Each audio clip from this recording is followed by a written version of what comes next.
喺正式講解第一章練習之前，需要先完成基礎嘅準備步驟。使用經過處理嘅炭筆，喺畫紙表面平均鋪上一層炭粉。注意畫紙嘅四邊係需要預留1至2隻手指左右嘅空間，邊界嘅範圍係唔需要加上炭粉。採用統一嘅灰度作為基底，有助於清晰去辨認之後需要係加深或者減淡嘅區域。另外，呢個畫法係唔會預先勾畫線稿，直接以唔同嘅灰階塊狀去建構畫面。呢一種方式係能夠引導繪畫者避免過度聚焦喺主體輪廓，而專注觀察物體受光面嘅明暗關係，以及負空間與主體之間形成嘅形狀對比。完成第一層後，用手掌進行全面嘅摩擦，令到炭粉均勻附着喺畫紙上面。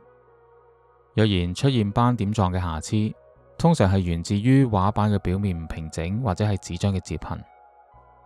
喺呢個階段，大家唔需要過度在意，等熟練掌握炭筆嘅特性之後再作修正。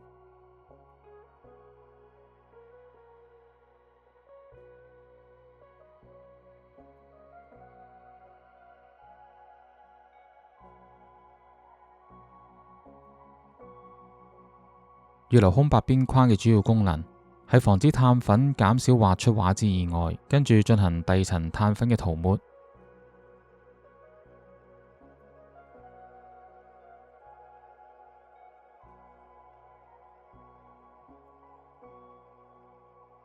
同樣以手掌均勻摩擦處理。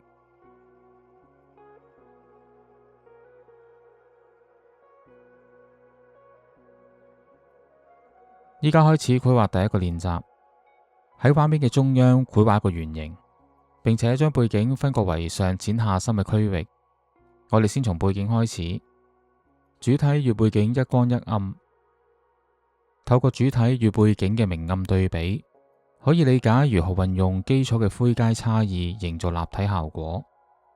畫上炭粉之後，可以用手去令炭粉均勻，喺中間預留位置給予主體。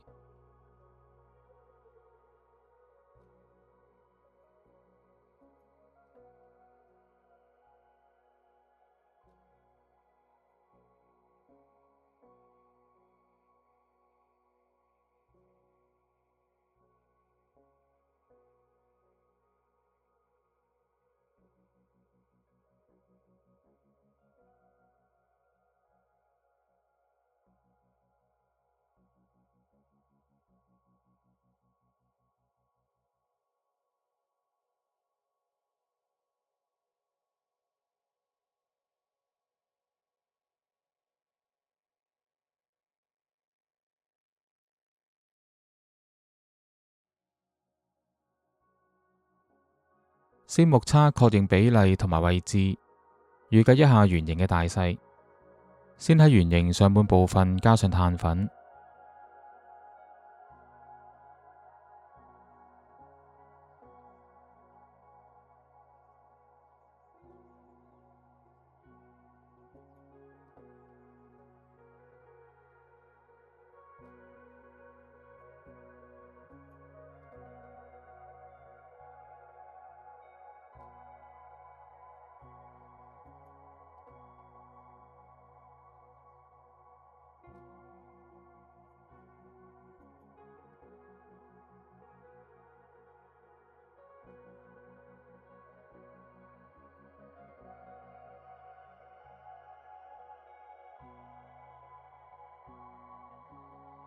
下半部分就用手掌抹除炭粉，營造受光面嘅效果。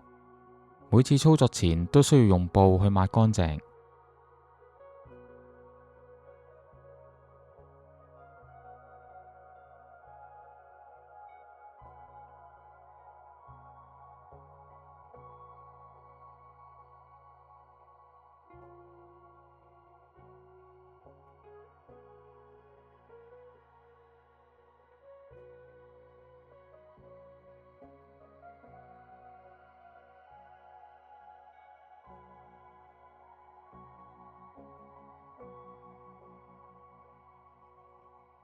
繼續用手去處理需要較淺色嘅部分。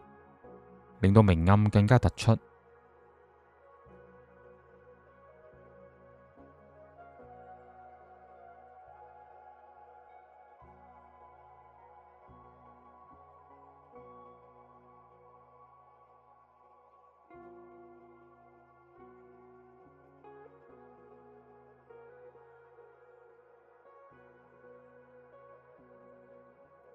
反覆調整色調嘅深淺，透過明暗強化對比度同埋立體感。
過程中需要持續去觀察整體嘅畫面，發現問題時修正，呢個亦係炭筆畫技巧中重要嘅特點。